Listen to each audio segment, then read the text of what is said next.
préfète, monsieur le sénateur, cher Jean-Jacques, madame la députée, chère Martine, monsieur le député est excusé, mais représenté par son attaché parlementaire qui, j'ai vu par là, tout au fond, là, qui nous fait un grand signe. Merci à toi d'être là. Alors, mesdames et messieurs les conseillers départementaux, Nicole, Nathalie Auriac, Géraldine Ponce, je ne sais pas si elle est là, Véronique Rumeau que j'ai vue, Monique Borde, Nadine Nenni, Muriel Fresh et Jean-Christophe Cid. Le président de l'aglo, pardon, Marie-France Villaplana, Monique Borde, oui, du coup j'étais plutôt sur ce qui avait été confirmé, pardon. Le président de l'aglo, Thomas Fromentin, va nous rejoindre tout à l'heure. Marine Borde, maire de Foix, a été retardée parce qu'il y a des obsèques et donc elle arrive. Monsieur Calvi, président de la Chambre des métiers, représenté par Carole Martin. Merci à vous tous d'être ici et je dirais mes très chers amis. Voilà. Vous mettrez un E, vous ne mettrez pas E. Et là, je dirais mes chères premières de cordée. Je veux tout d'abord vous remercier d'être là si nombreuses et nombreux cet après-midi. Cela témoigne de notre attachement à cette journée consacrée aux droits des femmes, à ceux acquis de haute lutte, à ceux que nous devons préserver à tout prix, à ce long chemin qui reste encore à parcourir. C'est notre détermination sans faille et notre volonté à ne rien lâcher dans tous les domaines qui touchent aux droits des femmes qui nous permettront ensemble d'ouvrir tous les possibles pour nous, femmes d'ici et d'ailleurs. C'est donc avec un immense plaisir et une grande fierté que je vous accueille aujourd'hui à l'hôtel du département de l'Ariège pour célébrer l'édition 2024 d'Ariégeoise en tête. Nous honorons donc, de fait, le courage, la détermination et les accomplissements d'exception des femmes de l'Ariège. Ouvrir tous les possibles, c'est prendre notre destin en main, pas contre les hommes, mais avec les hommes, car nous aspirons tous à une société où la parité réelle serait au rendez-vous, où l'égalité salariale serait une réalité, où les métiers ou les fonctions ne seraient jamais un impossible parce que tu es femme, où nos corps ne seraient pas meurtris pour que nos combats soient réduits à un long silence, parfois définitif, où les violences conjugales seraient enterrées à jamais. En bref, femmes et citoyennes du monde, à part entière et à part égale avec les hommes, est-ce de l'utopie? Je ne le crois pas. C'est un projet politique, c'est un projet éducatif, c'est un projet collectif qui doit permettre l'émergence de nos aspirations sans frein et sans aucune limite.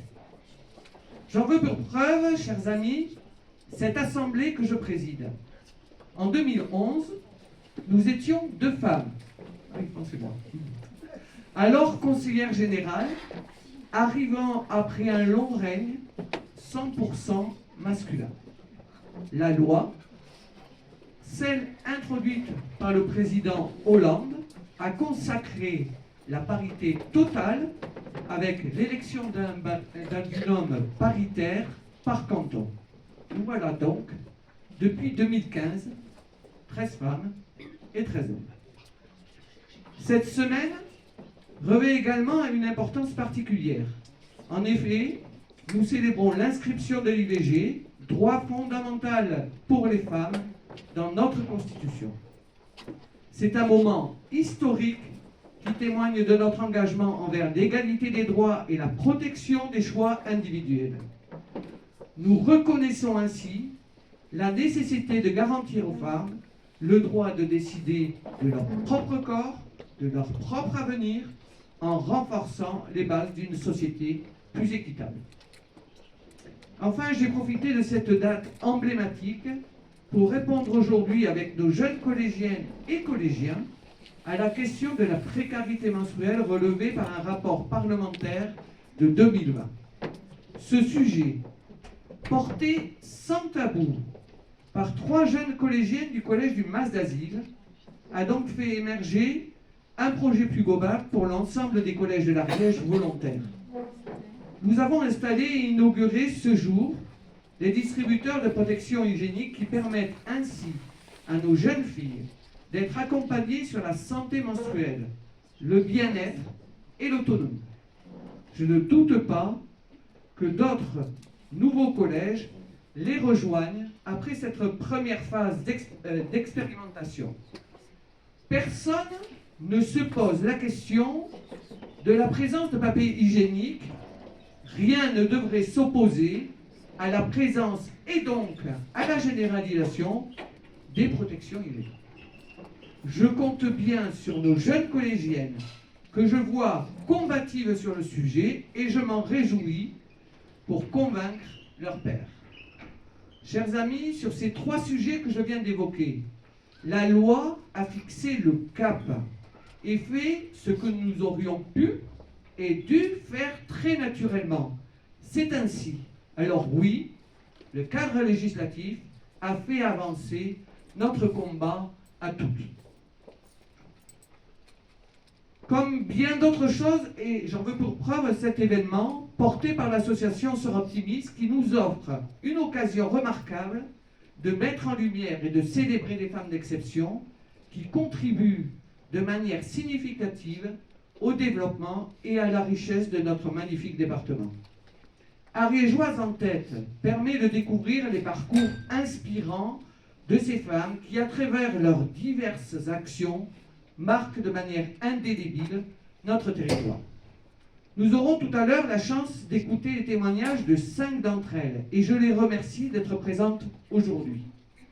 Aujourd'hui, à travers cet événement, nous encourageons la reconnaissance du talent, du leadership, de l'engagement des femmes de l'Ariège dans toutes les sphères de la vie. Un bel exemple pour nos jeunes. C'est aussi une belle opportunité de célébrer la diversité de leur réussite et de promouvoir une société où chaque femme peut réaliser son plein potentiel. Je tiens à exprimer ma gratitude envers l'association Sœurs Optimistes pour son engagement continu à soutenir les femmes et à promouvoir l'égalité des sexes.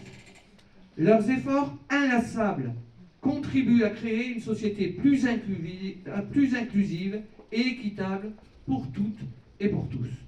Je vous souhaite une journée des droits des femmes inspirante et encourageante. Profitons de cette occasion pour célébrer les réalisations exceptionnelles des femmes de l'Ariège et pour continuer à travailler ensemble vers un avenir où l'égalité et la justice prévalent. Mes chers amis, passons de première de corvée à première de cordée.